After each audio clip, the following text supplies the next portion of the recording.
24 horas del día. Este es Som TV Latino, un canal de Secrets Unsealed.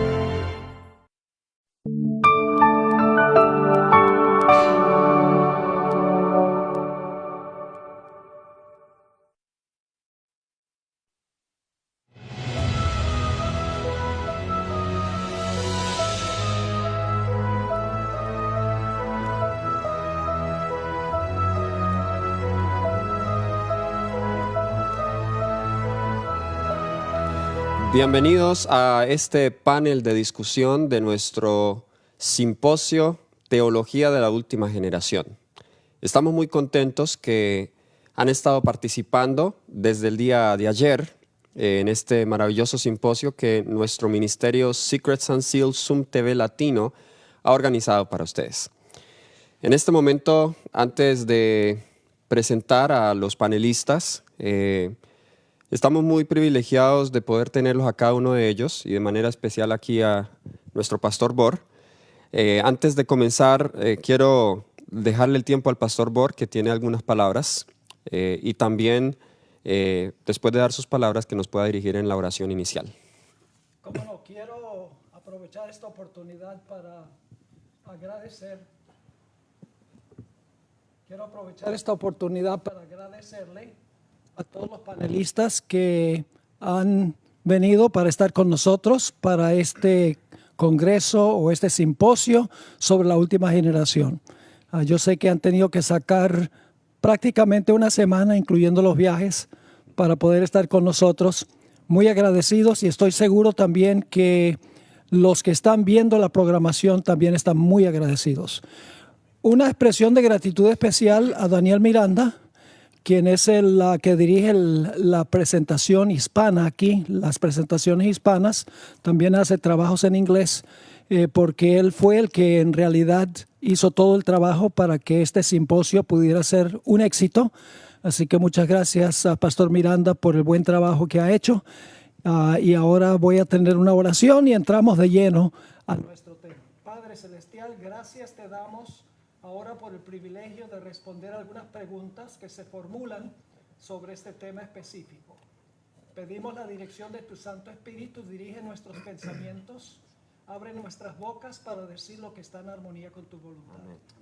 Gracias, Padre, por el privilegio de servirte, por el privilegio de pertenecer a tu pueblo que va a anunciar el mensaje al mundo entero en estos últimos días.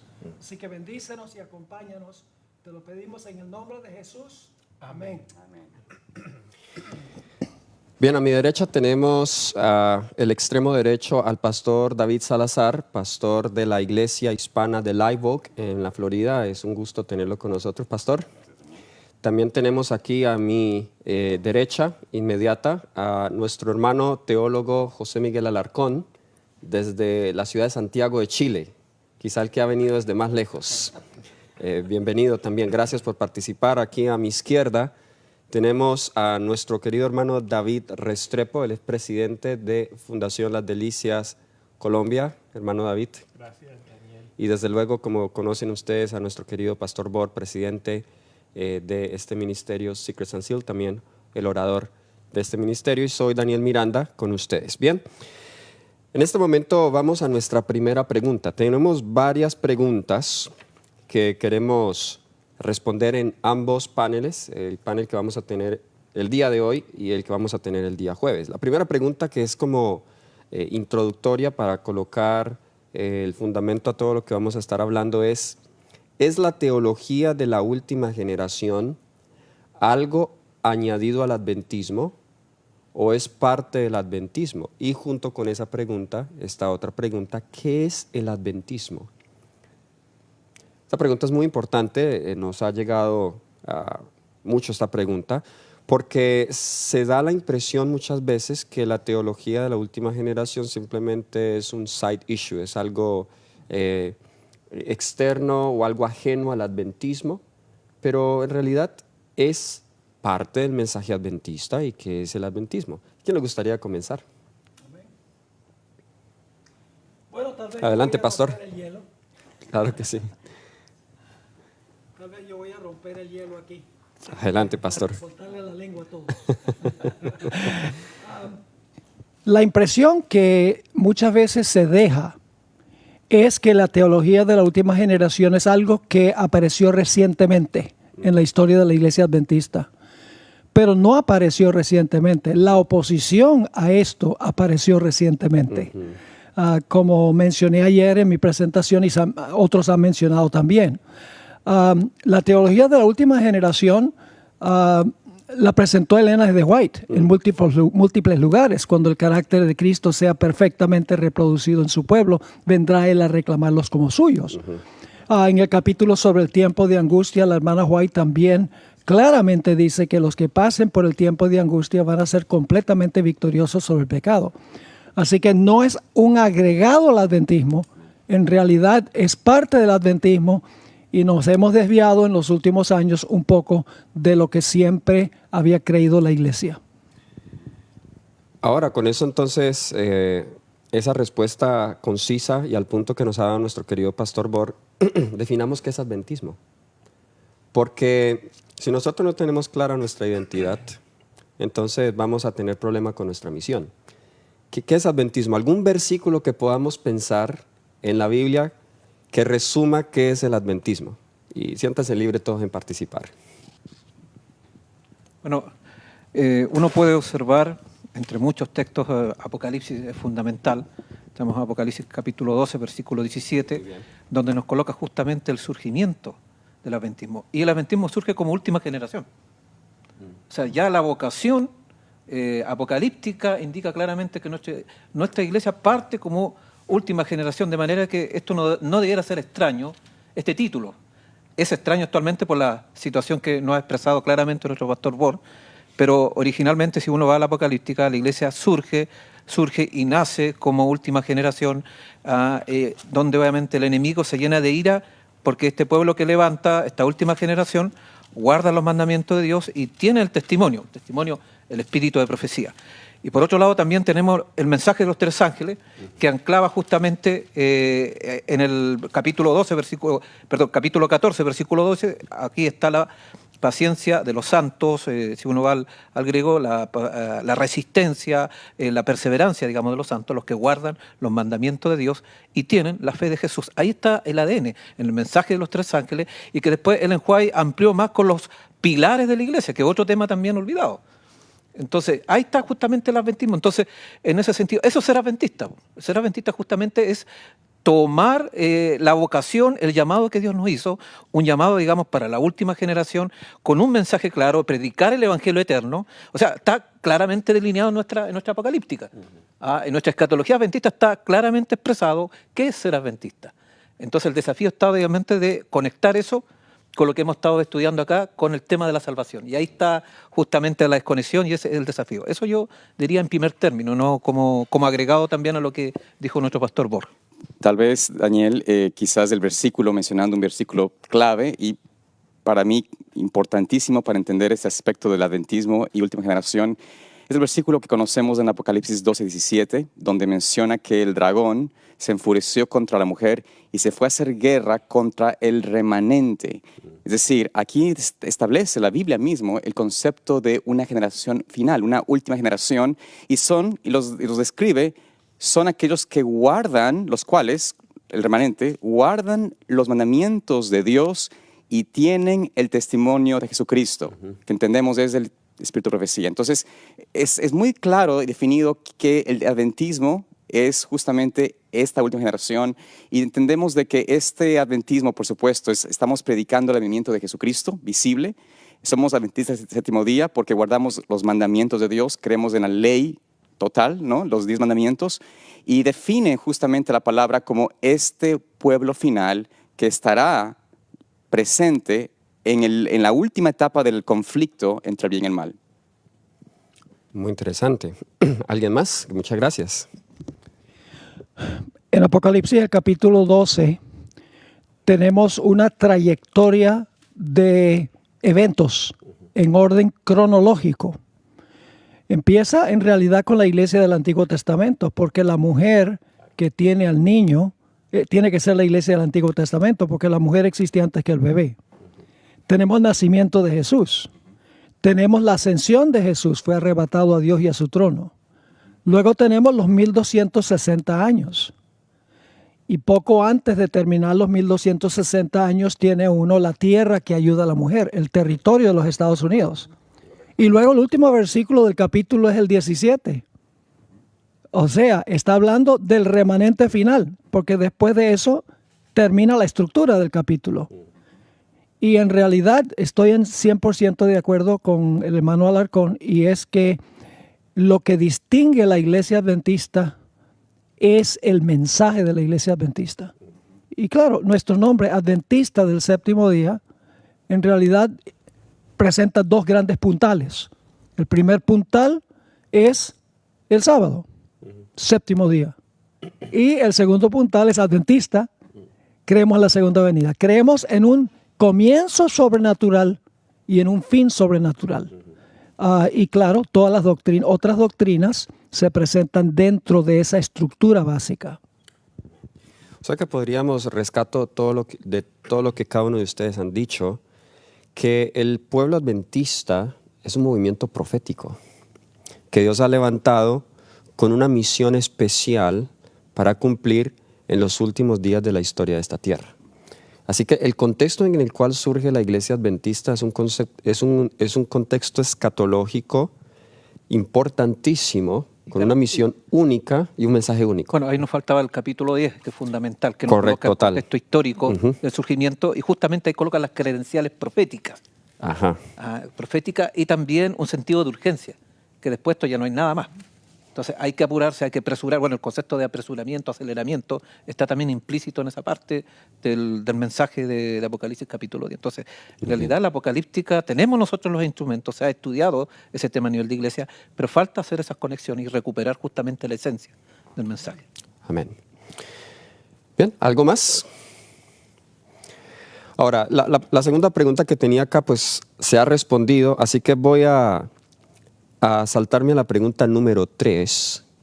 Y a esta pregunta quiero que dediquemos algo de tiempo porque estamos hablando de última generación y desde ayer cada orador ha mencionado la última generación, pero en la mente de nuestros oyentes es posible que quede la pregunta, bueno, ¿qué es la teología de la última generación?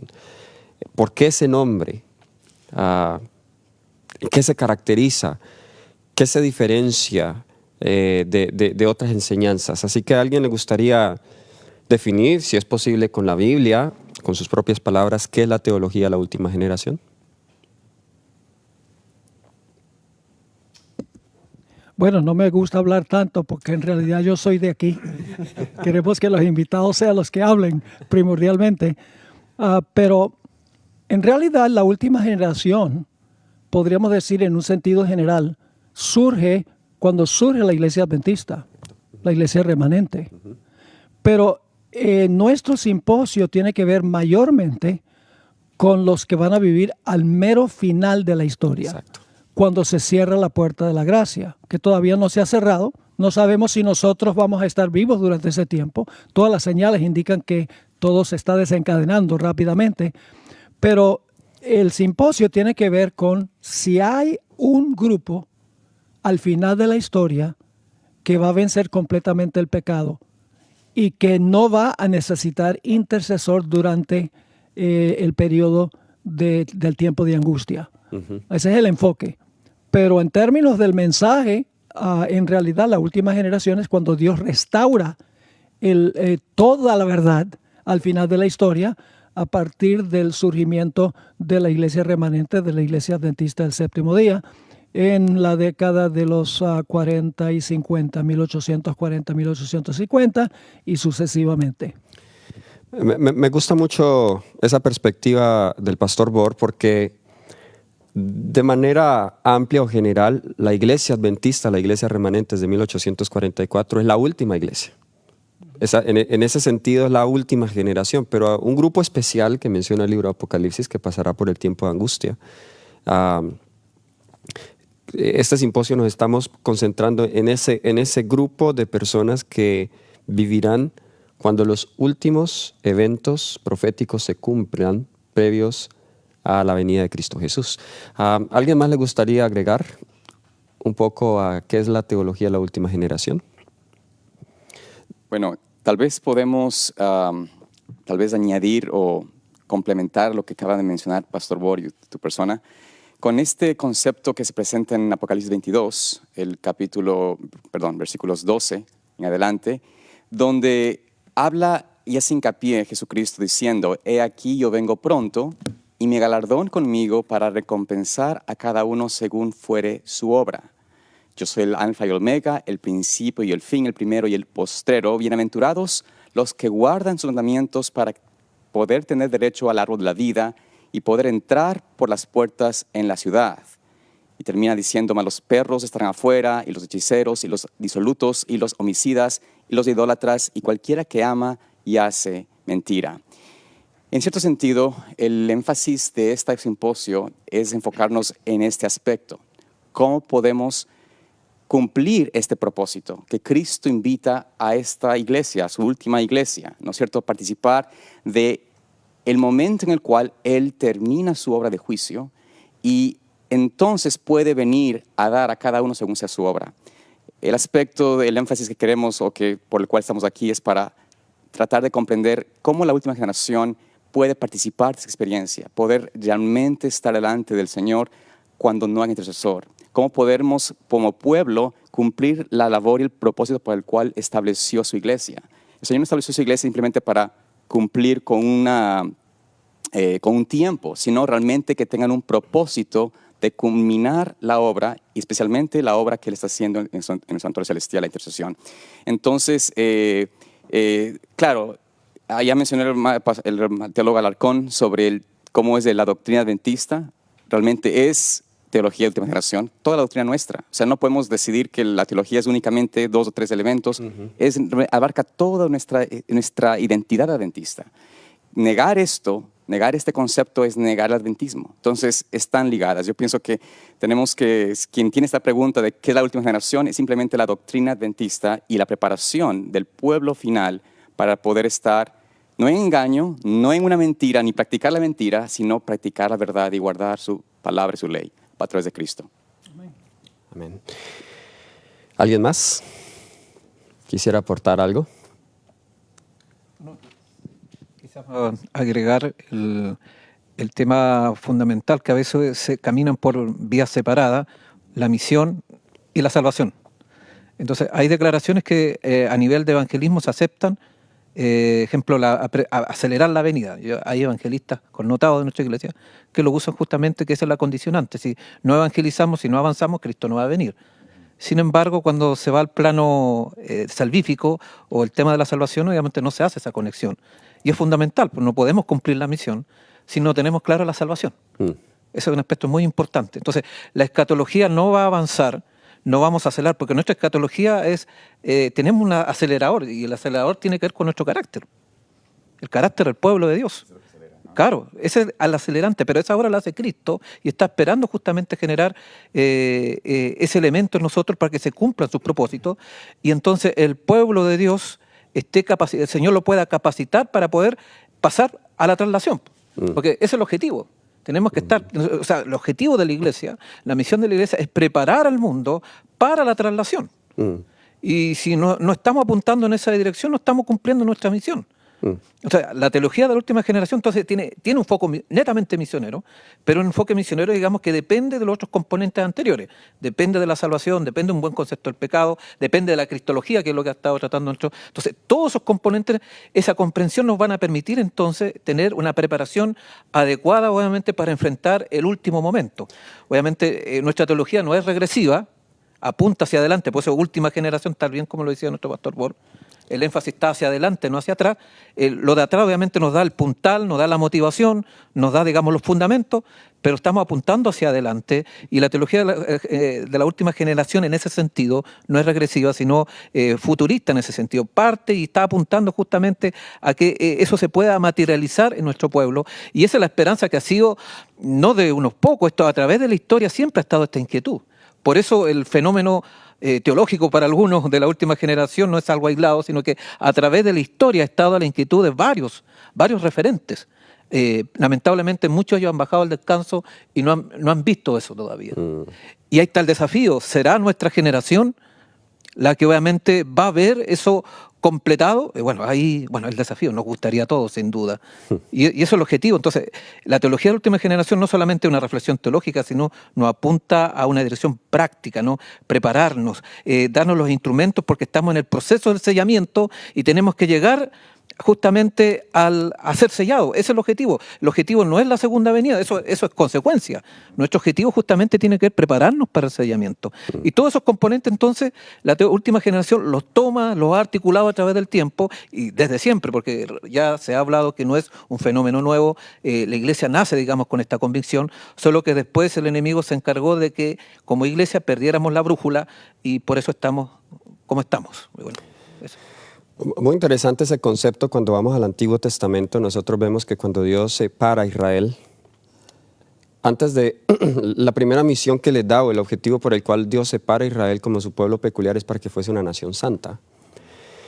Y siendo una nación santa, podrían ser luz a las naciones. Al punto que Zacarías nos da una profecía en Zacarías 8, que 10 vendrían de las distintas naciones y tomarían de la falda del vestido de un judío y le dirían, vamos a adorar contigo. Ahora, eso tiene implicaciones escatológicas al final del tiempo para la iglesia. Es decir, como iglesia no podemos cumplir nuestra misión si no conocemos a Dios y no somos una nación santa, como dice Pedro, pueblo adquirido por Dios, para que mostréis al mundo las misericordias y la justicia de Cristo. Muy bien. Ahora vamos a una pregunta más práctica. Como dijo nuestro hermano David Restrepo ayer, me gustó algo que dijo en uno de sus temas. La teología de la última generación tiende a ser muy técnica, a veces en la presentación, y a veces se necesita hacerlo para poder llegar a los asuntos prácticos. Pero además de los aspectos técnicos teológicos en cuanto a la teología de la última generación, ¿de qué manera práctica creer en esta teología nos ayuda en nuestra vida cristiana? Quizá aquellos que están viéndonos a esta hora se pregunten, bueno, ¿cómo aplico, cómo articulo todo eso que estoy escuchando de manera práctica? Voy a dejar que David hable porque lo veo agarrando el micrófono. Gracias, pastor. Bueno, el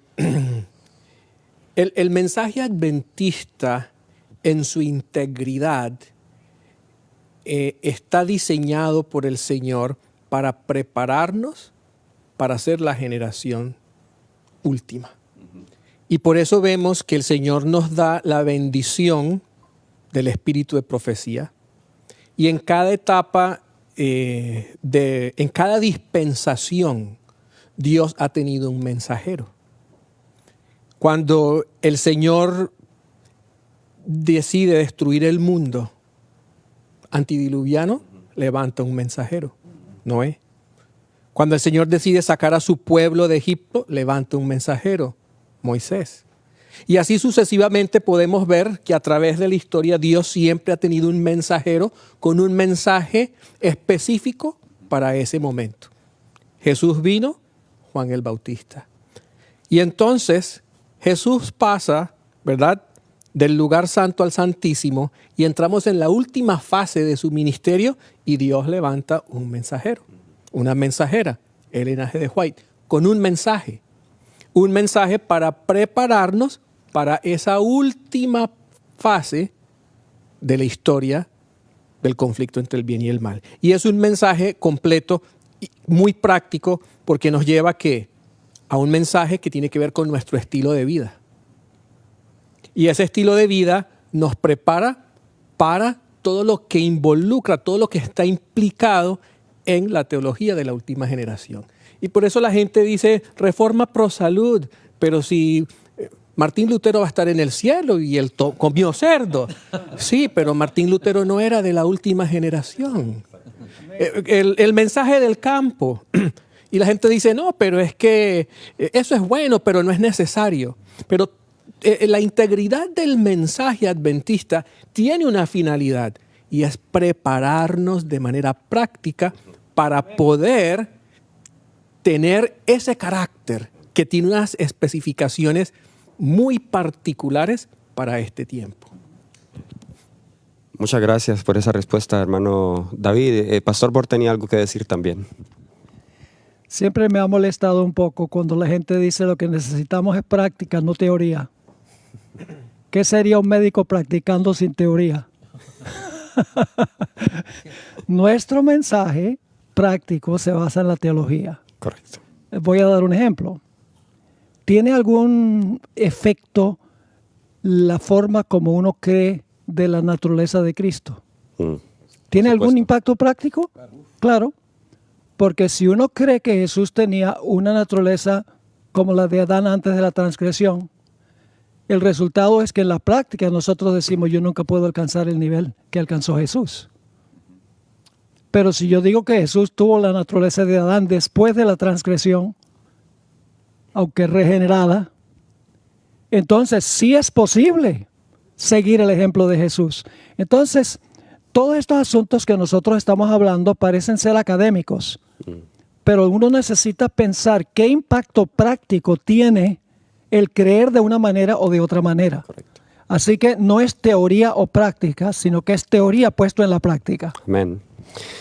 Tengo un ejemplo muy concreto en lo que acaba de decir y voy a mencionarlo porque pues, la persona que voy a mencionar lo ha hecho público. Es un gran hombre a quien admiro, el pastor Ron Woosley, que en su vida pasada él tenía una vida, él era homosexual después de haber sido pastor adventista. Y el Señor comienza a tocarlo a través del libro El Camino a Cristo, que su padre cuando lo visitaba, los padres le dejaban ese libro y siempre le dejaban ese libro. Y él lo rechazaba y un día decidió volverlo a leer. Así que él decide ir a una iglesia, creo que en Los Ángeles. Y justo el sermón que escucha ese día, desde el púlpito, escucha un sermón donde la persona que estaba predicando dijo, vamos a pecar hasta que Cristo venga. Eso antes le llevó a él a una recaída porque él estaba buscando esperanza y ánimo y él cuenta en su testimonio que él salió más confirmado en su pecado ese día que antes con esperanza para poder vencer, porque lo afirmaron, bueno, yo voy a seguir siendo homosexual hasta que Cristo venga. Después fue que él, volviendo a estudiar el tema, pues tenía el trasfondo teológico, encontró que es posible vencer. Entonces, como decía nuestro pastor Bor y nuestro hermano David, esto tiene implicaciones prácticas porque un concepto teológico erróneo me lleva a una práctica errónea.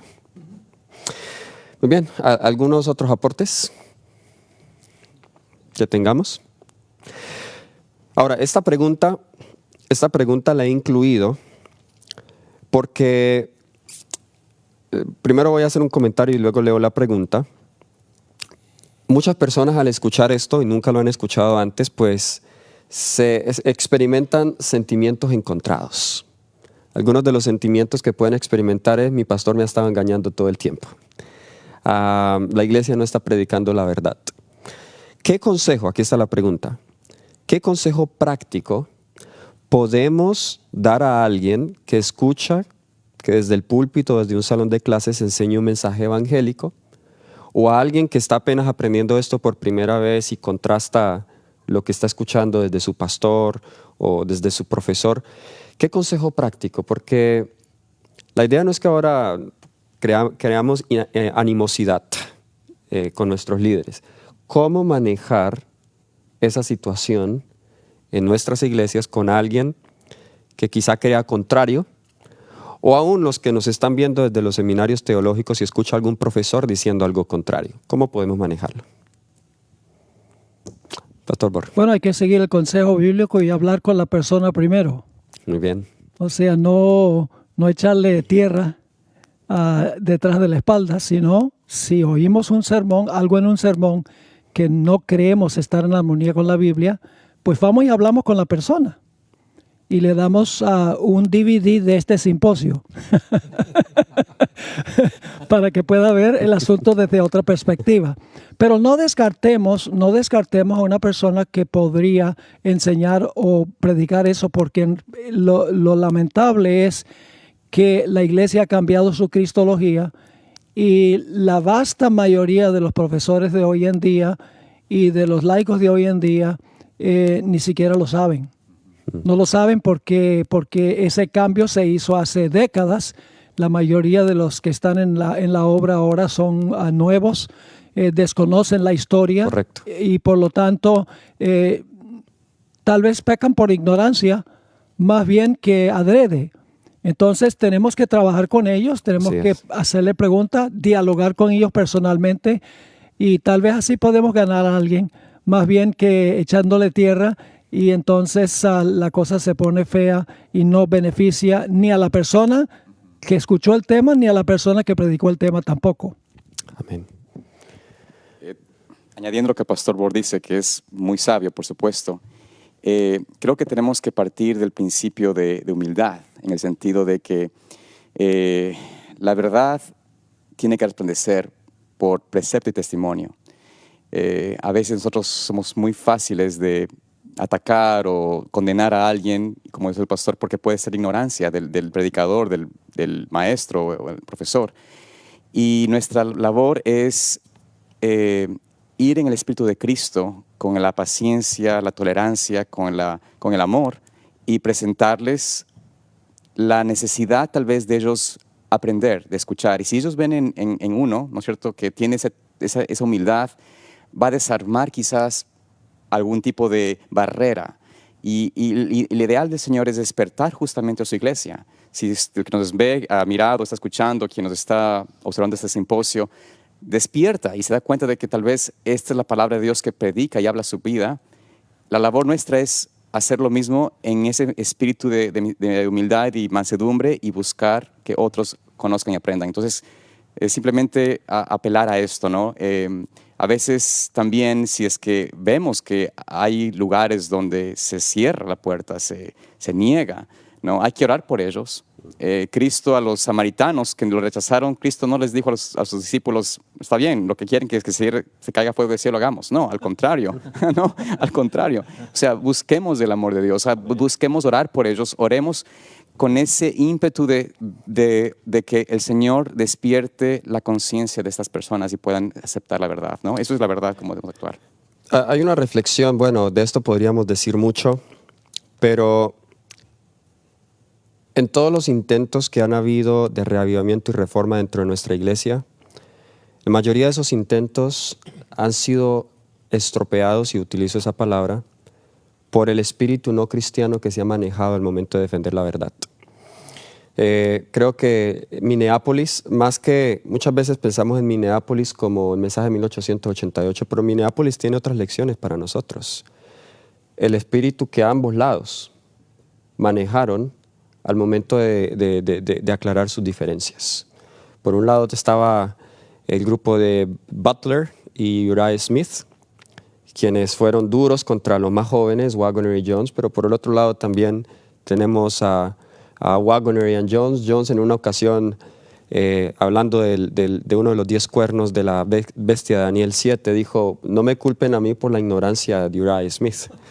Y la hermana White lo reprende, le dice, be more soft, brother Jones, be more soft. Algo así más o menos le dice. Sé más suave, no tan duro, not too hard. Así que nosotros tenemos que cuidar que no caigamos en el espíritu de Minneapolis.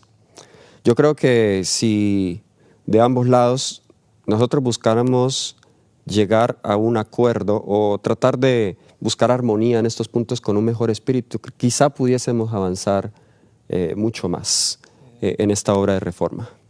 Sabe que una vez cuando se publicó ese libro que mencioné ayer en 1975, Perfección, la posibilidad imposible, hubo un debate de varios profesores del seminario ahí en la iglesia de Pioneer Memorial, en la Universidad de Andrews. Y terminaron peleando uno con el otro. Y yo dije, bueno, ¿de qué vale hablar de la perfección si se están enojando uno con el otro? Entonces tenemos que tener cuidado de no tener un espíritu de esa clase, porque lo que hace es levantar el viejo hombre, por así decirlo, ¿no? Tenemos que tratar el asunto personalmente, no humillar gente en público, sino tratar con la persona personalmente para tratar de ganar una persona Amén. para el mensaje. Lo que demostraron esos profesores era que eran supremamente imperfectos. Nos están viendo en este momento y de hecho las personas están haciendo sus preguntas. Así que si no les importa, voy a salirme un poco de las preguntas que tenemos acá para también interactuar con el público. Tenemos una pregunta que nos ha llegado aquí de la hermana Virginia Pereira y ella nos dice, ¿espera Dios que el estado de la iglesia, me imagino se refiere a ella a eso, avance por los que dirigen la obra? Es decir, ¿tiene que depender de los que dirigen el pueblo o enseñan al pueblo? La iglesia adventista debe funcionar como debe funcionar el gobierno de los Estados Unidos. Y es del pueblo para arriba. Sí. Lamentablemente se ha convertido en un sistema donde va de los líderes políticos para abajo. Básicamente ellos hacen lo que quieren. Pero es un sistema representativo, republicano, no en el sentido del partido republicano. Un sistema donde todo el poder fluye de los laicos para arriba. Laicos tales llamados. No me gusta porque hace una separación entre clero y laico. No me gusta, pero lo uso en ese sentido. De que los miembros realmente son los que tienen el poder en la iglesia. Pero muchas veces olvidan eso. Por eso a veces me preguntan, pastor, ¿qué tal si yo oigo una música en la iglesia que es una música mundana con letra cristiana? ¿Qué voy a hacer? Le digo, no se pare después del concierto y grite que eso está mal.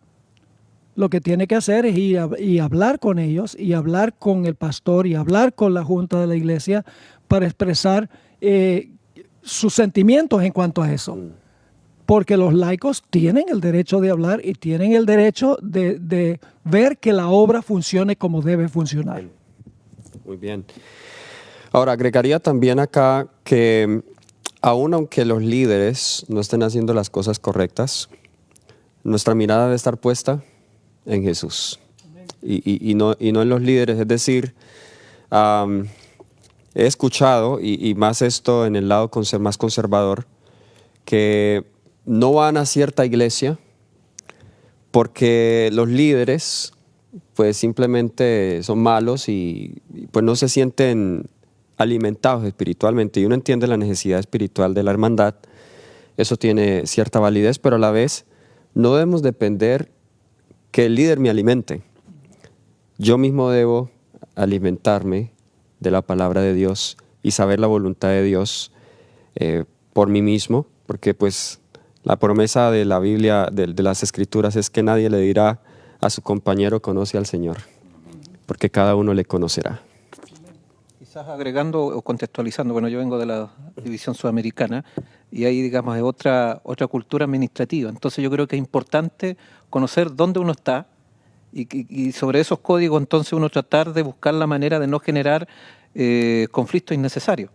Por ejemplo, acá en Norteamérica yo sé que se manejan, se estilan las cosas de otra manera, diametralmente opuesta a Sudamérica, o quizás también la interamericana u otros campos mundiales.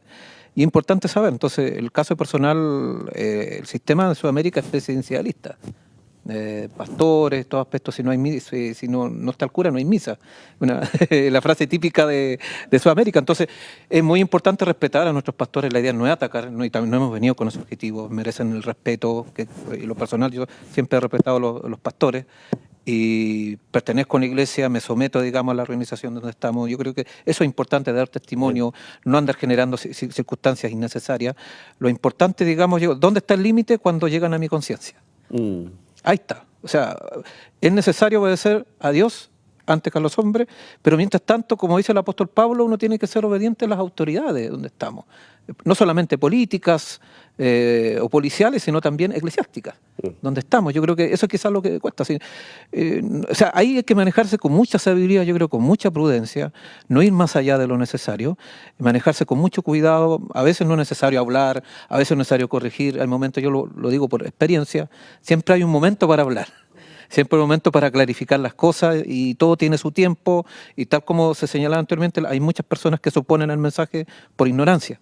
Y la mayoría es así, incluyendo también algunos de nuestros líderes también nos manejan este tema. Y digo por experiencia, gente, digamos que algunos recién están conociendo el concepto de la última generación. Entonces, por eso es importante ir manejándose con mucha sabiduría, pedirle a Dios diariamente y que pueda controlar nuestra lengua, ¿no? Pues Santiago, de no ir más allá de lo necesario. Amén. Bueno, David, va. Sí, hay un aspecto muy importante en este punto que estamos analizando y vamos a mirarlo desde la perspectiva de la salud mental. El conflicto es necesario y hasta cierto punto es positivo, siempre y cuando lo desarrollemos dentro de los parámetros del Espíritu del Señor. Vemos que en la iglesia primitiva hubo conflictos, hubo opiniones diferentes sobre los temas que ellos tenían que enfrentar, pero ellos pudieron enfrentar esos conflictos de una manera constructiva. Ahora, no todo el tiempo vamos a poder enfrentar los conflictos de manera constructiva porque el conflicto se lleva a cabo entre dos o más personas. Y si el otro no quiere manejarlo de manera constructiva, entonces por mi salud mental muchas veces se me va a requerir esto. La mayoría en esta congregación promueven una agenda teológica que va contraria a mi conciencia. Estando aquí, yo lo que voy a crear es conflictos. Eso no va a ser positivo para mi salud emocional. Entonces, busco una congregación, ¿verdad? Por supuesto, estamos hablando dentro de nuestra misma iglesia, donde hay personas que comparten más conmigo.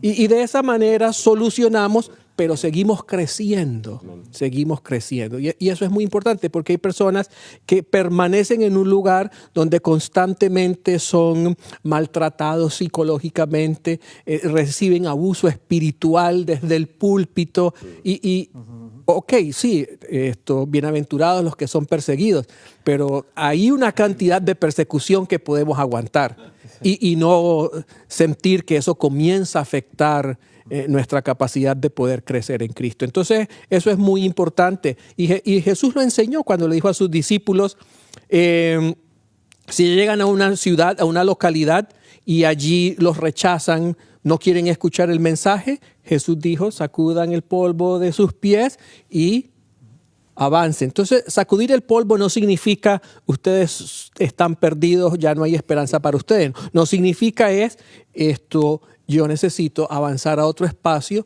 donde mi espiritualidad pueda florecer, ¿no? Y eso también es muy importante tomarlo en cuenta en la pregunta que hace nuestra hermana, porque no hemos sido llamados a estar arremetiendo y arremetiendo y arremetiendo. Bueno, tiene que haber espacio también para crecer. Amén. Muy bien, acá tenemos otra pregunta. Esta pregunta, se ha hablado de Desmond Ford, varios lo han mencionado en este simposio. La pregunta es, ¿qué creía Desmond Ford sobre la justificación por la fe? ¿Qué era lo que creía él? Sé que incluso incluyéndome, Desmond Ford es de una generación distinta a la mía. No me tocaron esas controversias de Desmond Ford, pero ¿qué enseñaba él? En cuanto a la justificación, básicamente le enseñaba que la justificación es meramente un acto forénsico. O sea, el concepto de él era el mismo concepto evangélico, el concepto protestante. Pero como vimos ayer en una presentación, la santificación está incluido en el asunto de la justificación. Dios no justifica a nadie que no pueda santificar. Él separaba, yo sí soy de esa generación, él separaba radicalmente la justificación de la santificación. La justificación es lo que nos salva, no la santificación. Y por eso es que hasta cierto grado hoy estamos enfrentando estos problemas de la última generación. Es por Desmond Ford, pero él no es el originador de eso. Eso va atrás a los fines de la década de los 40, los 50, los principios de la década de los 60, con el asunto de Questions on Doctrine, donde la iglesia empezó a adoptar una nueva cristología que la iglesia no había tenido antes. Ahí comenzó, continuó con Desmond Ford y ahora pues estamos cosechando los resultados con una nueva generación que no conoce sino ese concepto. Desmond Ford, por así decirlo, era entonces el resultado inevitable de las semillas de la nueva teología que se estaban sembrando en nuestra iglesia. Muy interesante. ¿Alguien más? No más que nada de complementar. Desmond Ford tuvo como maestro a Heppenstall, que no es muy conocido dentro del ambiente latinoamericano, y prácticamente es el gran articulador de la justificación por la fe forense, pecado original, perfección con pecado, y otros temas más. Él influyó a bastantes teólogos que después escribieron más que él, porque en realidad no escribió mucho, no tuvo una pluma tan prolífica, pero sí fue buen maestro. Y se nota, digamos, por los frutos que lo tenemos hasta ahora. Y Ford fue uno, quizás su alumno más aventajado, y en realidad más coherente, porque él empezó a ver la soteriología que le había entregado Heppenstall, el tema de la justificación por la fe, y empezó a analizarlo y a contrarrestarlo con la escatología.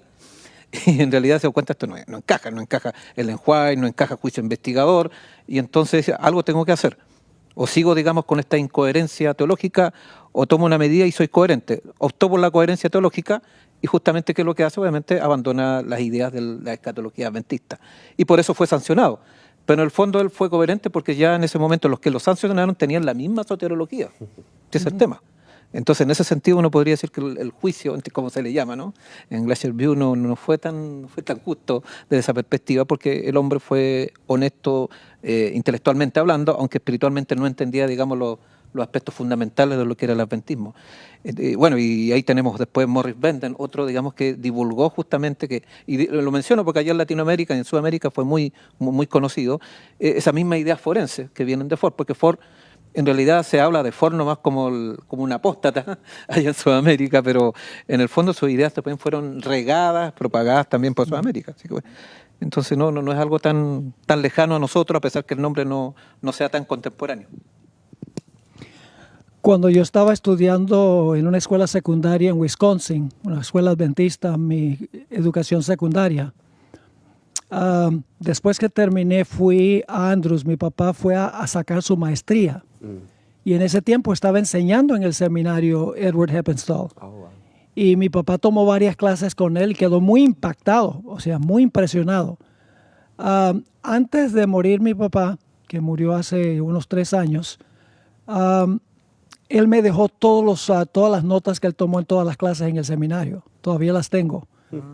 Así que él tiene todas las notas de las clases de Edward Heppenstall. Así que un día decidí sentarme a examinar las notas y me quedé maravillado de cuán diferente es el concepto, por ejemplo, de Romanos, porque Heppenstall se enfocaba especialmente en Romanos y en Gálatas.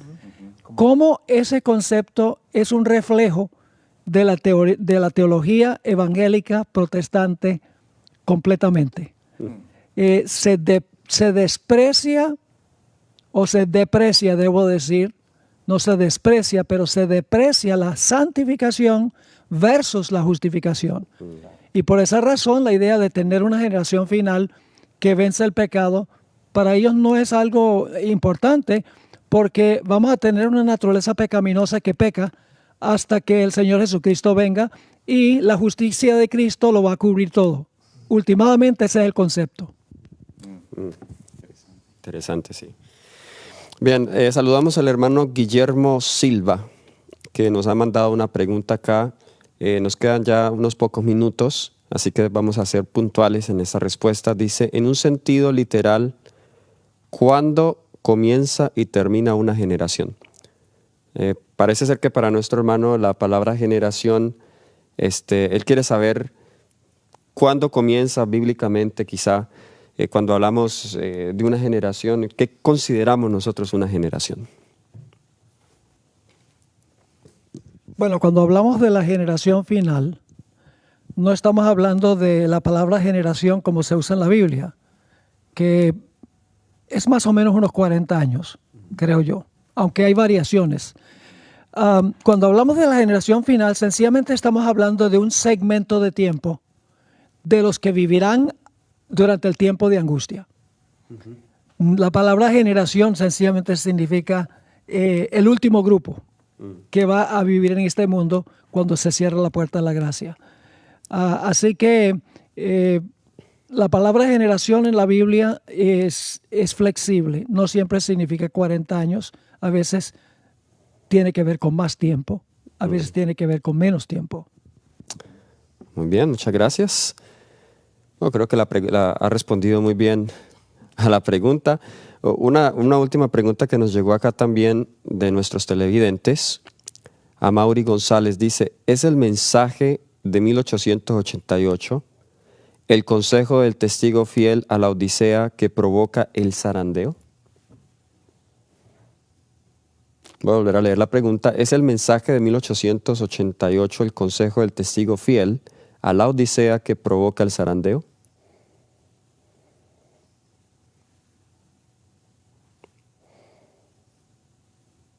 Creo que veo como... Hay que apelar al teólogo. Sí. En realidad el tema de la justificación 1888 hay que seguirlo a la luz de los testimonios, ¿eh? Principalmente yo soy de esa posición, sin perjuicio, digamos, del aporte que hicieron Jones y Wagner, pero, digamos, es interesante, uno se pregunta, bueno, ¿por qué se perdió ese discurso? Yo creo que en su sabiduría Dios prefirió mejor que quedara en la pluma inspirada, proféticamente, y Ellen White claramente habla de que no es algo nuevo tampoco. El mensaje en 1888 ella lo tenía claro, sino que la formulación lingüística es la que ella quedó impactada, digamos, cómo fue expresado por ello. Pero no era una verdad nueva, digamos, para Ellen White. Y tiene que ver justamente con la preparación. Pues bueno, por eso ella lo relaciona, que es el mensaje del tercer ángel en verdad. Así que si entendemos justamente, o sea, está dentro del mensaje de los tres ángeles. Muy bien.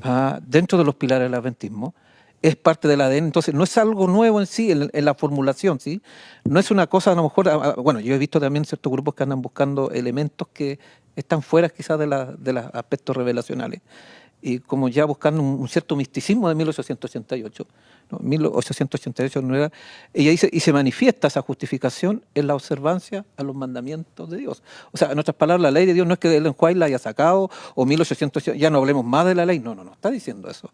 Está hablando de lo que hemos estado hablando justamente de una actitud farisaica, de una actitud legalista, digamos, frente al mensaje. Y justamente ese mensaje directo a lo que estamos hablando ahora, es el mensaje de la última generación.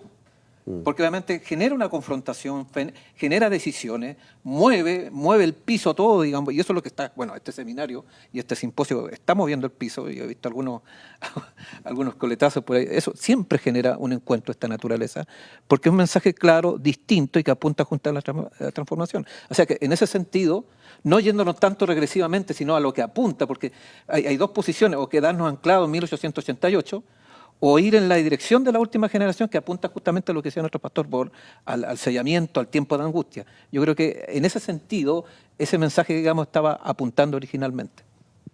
Sí, Jones y Wagner, la hermana White sintetizó el mensaje de 1888 en una cita cortica.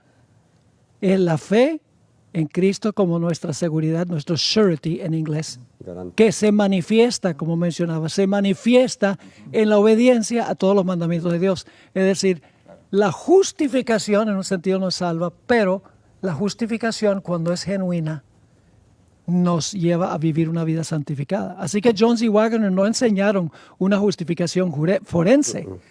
En sus escritos vemos que ellos enfatizaron mucho la obediencia y creían que Cristo tomó la naturaleza pecaminosa de Adán.